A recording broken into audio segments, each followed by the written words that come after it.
Durante el año 2017, el investigador francés Michel Sirger escribió un libro muy detallado sobre el contacto extraterrestre y en este destacaba los encuentros de George Adamski con supuestos seres extraterrestres provenientes de Venus. En We Are Here, Visitors Without a Passport, Sirger ofrece una visión general sólida de una colección de fotografías y testimonios que respaldan el famoso encuentro de Adamski un 20 de noviembre del año 1952, cerca de Desert Center, California. Sirger señala que el encuentro de Adamski fue el primer caso de contacto documentado con el ocupante de una nave con forma de platillo volador. Prepárate muy bien porque en esta ocasión te presento Extraterrestres de Venus, conexión con los ovnis alemanes. Bienvenidos. 6 testigos vieron 2 naves no convencionales del día del encuentro de Adamski. El primero era una gran nave con forma de cigarro que volaba sobre sus cabezas y el segundo era un pequeño explorador con forma de platillo que aterrizó. De la nave exploradora, un ocupante salió a encontrarse con Adamski, que decía ser del planeta Venus y se identificó con el nombre Orton. Los 6 testigos del desembarco y el encuentro de Adamski con su ocupante firmaron una declaración juramentada respaldando la versión de Adamski de los acontecimientos que posteriormente publicó en su libro coescrito del año 1953, The Flying Saucers Have Landed. Sirger cita a uno de los testigos, George Hunt Williamson, que fue grabado diciendo durante una conferencia: "Me gustaría reafirmar aquí que la experiencia como relator George Adamski en The Flying Saucers Have Landed, donde mi esposa y yo, junto con nuestros amigos, fuimos testigos de lo ocurrido, sucedió exactamente como el señor Adamski menciona en su libro. La nave grande fue testigo y luego, a través de binoculares, presenciamos los otros sucesos a 1 milla de distancia en el desierto. Vimos al señor Adamski hablando con alguien a distancia. Vimos la gran nave. Vimos destellos de luz de ella, de los cuales más tarde supimos que la nave más pequeña había salido de la más grande".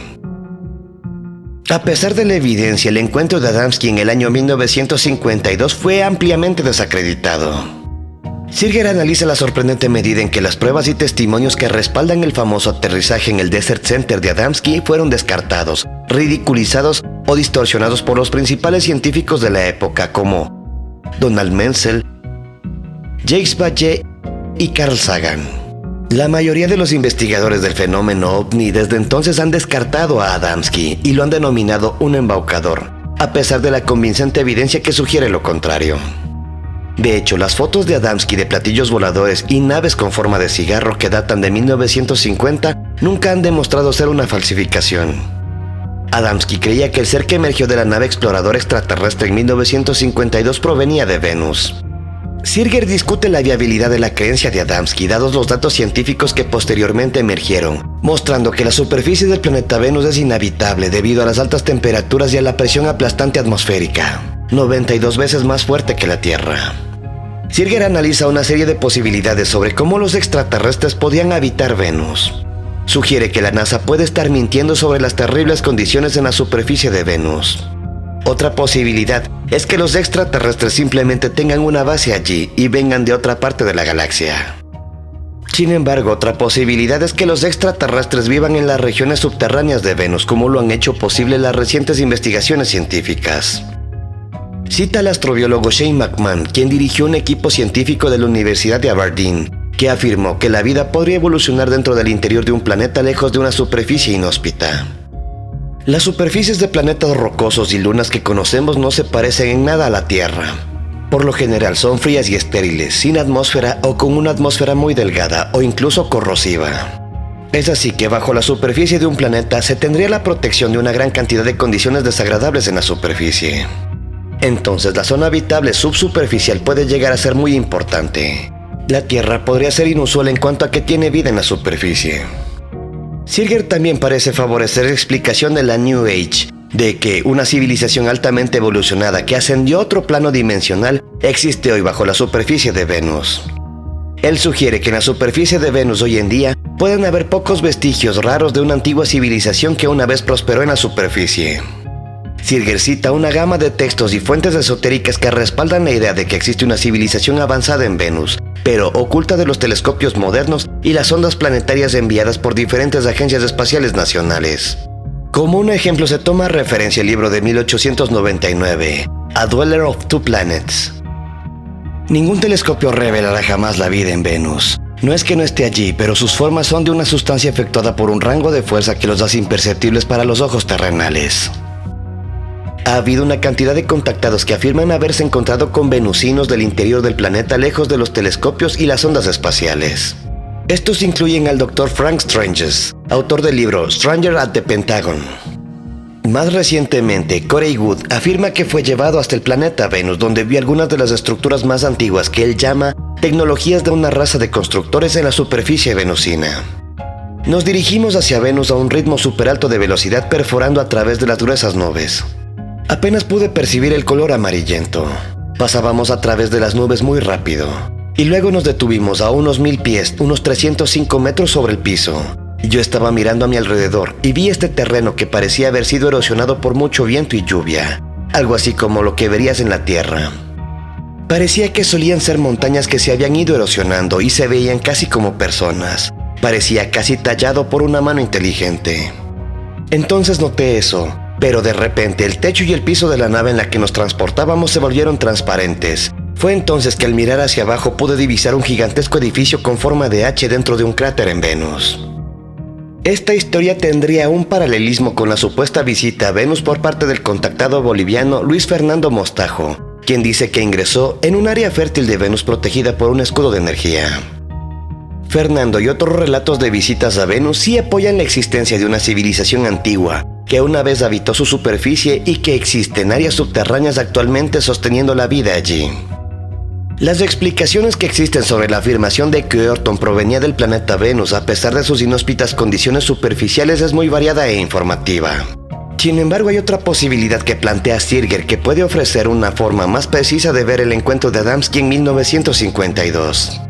Sirger cuestiona si Adamski recibió desinformación de Orton sobre que Venus era su verdadero origen. Entonces, ¿fue Adamski manipulado por un pseudo-venusino? ¿Fue este origen venusino parte de una cortina de humo o de algún tipo de plan de comunicación extraterrestre para despertar nuestra conciencia a la idea de la vida en otros planetas? Sirger cree que la posible desinformación fue diseñada para proteger los verdaderos orígenes de Orton y su nave espacial. Queda cierto desconcierto sobre el por qué extraterrestres de otro sistema solar querrían fingir ser de un mundo inhabitable de nuestro mismo sistema solar. Otro caso interesante es el de Reinhold Schmidt, de 60 años, en ese momento un comprador de granos de Bakersfield, California. El 5 de noviembre del año 1957 afirmó haber hablado por unos 30 minutos con la tripulación de un gran ovni plateado en forma de cigarro, que supuestamente había aterrizado cerca de Kearney, en la pradera de Nebraska para hacer reparaciones. En una entrevista, Schmidt declaró que la tripulación estaba compuesta por 4 hombres y 2 mujeres. Los tripulantes de la nave hablaban en inglés pero con un marcado acento alemán, y Schmidt dijo que mientras hablaban entre ellos lo hacían en perfecto idioma alemán. El caso de Schmidt plantea la siguiente pregunta: ¿fue Orton parte de un programa espacial secreto alemán y solo pretendía ser venusino? Con estos antecedentes surgió la posibilidad de que George Adamski fuera engañado y creyera que Venus era el origen de Orton, el ocupante del platillo volador que conoció en diciembre de 1952. Hay una serie de aspectos sobre el caso de Adamski que llevan a la conclusión de que Orton era parte de un programa espacial secreto alemán y/o vinculado con una alianza extraterrestre que ayudó activamente a la Alemania del Führer. Los platillos voladores que Adamski había fotografiado se asemejaban mucho a la nave antigravedad Haunebu que supuestamente se habría desarrollado durante la Alemania nazi. Las especificaciones exactas de la nave Haunebu contenidas en los archivos de las SS fueron publicadas por primera vez por Vladimir Terziski, un ingeniero y ex miembro de la Academia Búlgara de Ciencias. Los archivos nazis fueron liberados después del colapso del Pacto de Varsovia del 25 de febrero de 1991 y entraron en posesión de Terziski, quien había emigrado a los Estados Unidos en el año 1984. La imagen que estás viendo es una muestra de una comparación de un diseño del año 1943 de una nave con forma de platillo volador tipo Haunebu 2, desarrollada por las SS nazis para el esfuerzo de guerra, y una nave exploratoria fotografiada por Adamski en diciembre de 1952. Hay que observar que el principal punto de diferencia es que la nave nazi tenía algún tipo de dispositivo de artillería que significaba un intento de militarizar el platillo volador para el esfuerzo de guerra. De hecho, en 1950 aparecieron artículos en los principales periódicos de todo el mundo. Estos citaban entrevistas con destacados científicos italianos y alemanes que confirmaban que las potencias del eje habían estado cooperando en un esfuerzo secreto para militarizar los platillos voladores. El fuselaje de la nave Jaunebú de 1943 es tan similar al de la fotografía de Adamski en 1952 como para sugerir que, si no era el mismo tipo de vehículo quien desarrollaba el último, tenía un nivel tecnológico similar al de los alemanes de mediados de la década de 1940. Sin embargo, si Orton era de Venus y parte de una asociación interplanetaria avanzada, entonces, ¿cómo podría la primera generación de platillos voladores nazis haber sido casi idéntica a la nave utilizada en una sociedad interplanetaria tecnológicamente mucho más evolucionada? Una explicación es que los extraterrestres habrían proporcionado naves a la Alemania nazi para que pudieran ser modificadas por ingeniería a la inversa. Esto es respaldado por información proporcionada por el exingeniero aeroespacial William Tompkins, quien dice que espías de la Marina estadounidense informaron durante sus reportes en la Estación Aérea Naval en San Diego de 1942 a 1946 que los alemanes habían recibido más de una docena de modelos operativos de nave espacial antigravedad. Los alemanes estaban tratando furiosamente de aplicar ingeniería inversa para el esfuerzo bélico, pero finalmente no tuvieron éxito en lo que respecta a sus programas basados en Europa. La información de Tompkins nos ayuda a entender que el diagrama del Jaunebú 2 de 1943 fue un intento de los nazis de militarizar un platillo volador antigravitatorio que había sido entregado al Tercer Reich de Hitler por aliados extraterrestres como resultado de un acuerdo secreto. Por lo tanto, Orton puede haber fingido ser de Venus para ocultar la existencia de un programa espacial alemán que sobrevivió a la Segunda Guerra Mundial. Orton solo se comunicó con Adamski de manera no verbal, utilizando el lenguaje de señas durante el encuentro en el desierto de 1952. Adamski explicó en una conferencia que Orton hablaba principalmente en un extraño dialecto totalmente ininteligible para Adamski. ¿Será acaso que ese extraño dialecto era en realidad idioma alemán? Como se menciona en el relato de Reinhold Schmidt, quien identificó ese idioma y acento como usado por los ocupantes de la nave espacial durante su experiencia de contacto en el año 1957. Schmidt tenía raíces alemanas y también se le enseñó alemán de alto nivel en la escuela, pero es posible que Adamski no haya podido identificar los dialectos alemanes ya que su origen era polaco-estadounidense. Alternativamente, Adamski pudo haber sabido que Orton hablaba alemán, pero no se le permitió revelarlo públicamente por razones de seguridad nacional. Varios testigos han confirmado que Adamski poseía una tarjeta de identificación de artillería militar que le permitía acceder al Pentágono. La identificación militar fue presenciada por varias personas que habían trabajado en varios puestos del Departamento de Defensa. Entre los testigos se encontraba William Sherwood, quien había trabajado anteriormente para el Departamento de Artillería del Ejército de los Estados Unidos y poseía su propio pase de artillería. Es así que Sherwood y otros testimonios justifican los rumores de que Adamski estaba informando secretamente al Pentágono sobre sus contactos extraterrestres. En 1952, el Pentágono era consciente de que un programa espacial alemán había sobrevivido a la Segunda Guerra Mundial y había comenzado a operar en territorio estadounidense.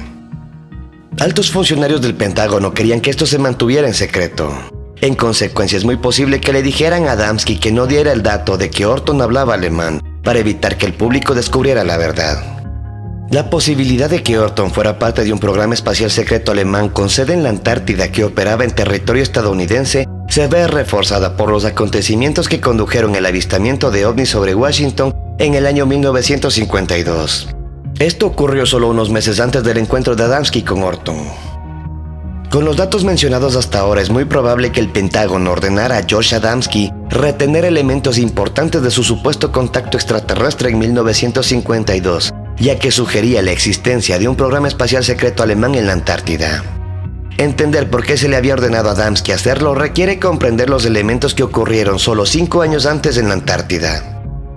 En el verano del año 1946 a 1947, el almirante Richard Byrd dirigió una gran fuerza de tarea naval hacia la Antártida durante la operación High Jump, con órdenes secretas de expulsar a los nazis que habían establecido bases secretas en el continente helado. Esta no habría sido la primera vez que Byrd recibió órdenes secretas de expulsar a los nazis escondidos en la Antártida.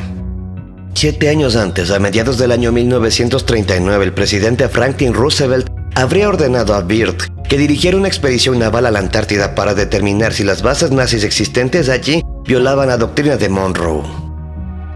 La expedición de Wirth de 1939 no logró encontrar las bases antárticas alemanas que se encontraban bien escondidas bajo las capas de hielo. Años más tarde, durante los juicios de crímenes de guerra en Nuremberg, el almirante Dönitz repitió sus afirmaciones anteriores en los tiempos de guerra al haber utilizado la flota submarina alemana para construir una fortaleza invulnerable, un oasis paradisíaco en medio del hielo eterno. Después del final prematuro de la Operación High Jump en febrero de 1947, Wirth concedió una entrevista en Chile el 5 de marzo mientras viajaba de regreso a Estados Unidos, donde habló de un enemigo que podría volar desde la región del Polo Sur para atacar a los Estados Unidos. El almirante Richard Wirth advirtió hoy sobre la necesidad de que Estados Unidos adopte medidas de protección contra la posibilidad de una invasión del país por aviones hostiles provenientes de las regiones polares. El almirante dijo: "No quiero asustar a nadie, pero la amarga realidad es que en el caso de una nueva guerra, los Estados Unidos serán atacados por aviones que vuelan desde uno o ambos polos". El contexto general de la entrevista de Wirth sugirió que los alemanes habrían armado con éxito su nave platillo volante y otros vehículos aéreos avanzados en la medida en que nada de lo que poseía la Marina de los Estados Unidos podría igualar a estos en rendimiento, armas y alcance. De hecho, solo unos pocos meses después de la entrevista de Wirth, ocurrió el incidente ovni de Kenneth Arnold, en junio de 1947, donde presenció flotas de naves voladoras en forma de alas sobre las montañas Cascade de Oregon y el estado de Washington. Las naves voladoras eran muy similares a las que los hermanos Orton habían estado desarrollando para la Alemania nazi, una de las cuales habría sido trasladada a los Estados Unidos después de la Segunda Guerra Mundial. Es factible que los prototipos exitosos se hayan desarrollado y trasladado a la Antártida y que en 1947 tuvieran la capacidad de sobrevolar el territorio de los Estados Unidos.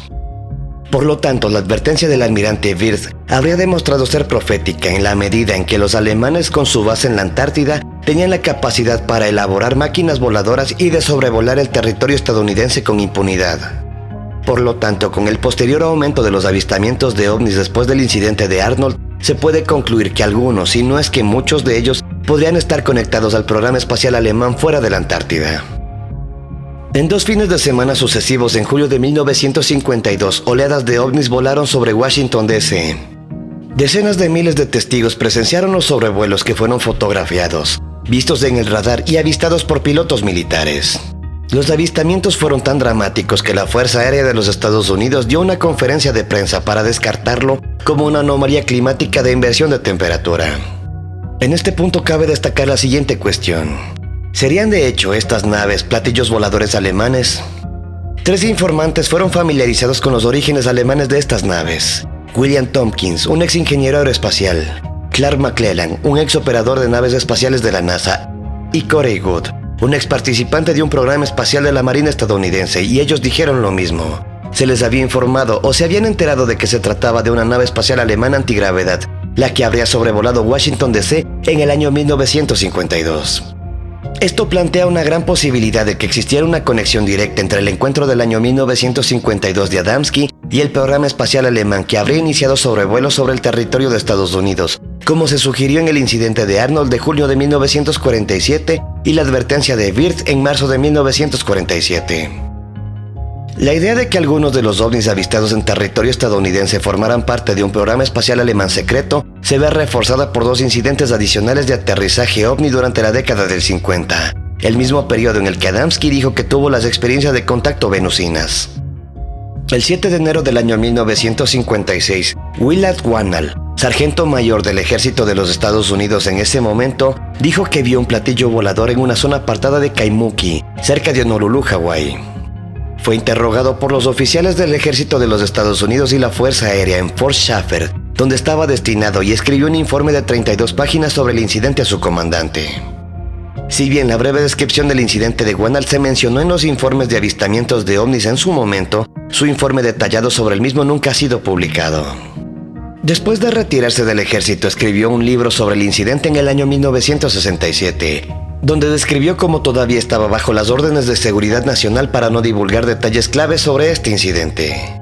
Sin embargo, se puede afirmar sin poner en peligro la seguridad de mi familia y mis amigos o violar las restricciones de seguridad que presenciamos el aterrizaje cerca de nuestra casa de un objeto volador no convencional, claramente definido, que permaneció bajo nuestra vigilancia 45 minutos antes de su partida.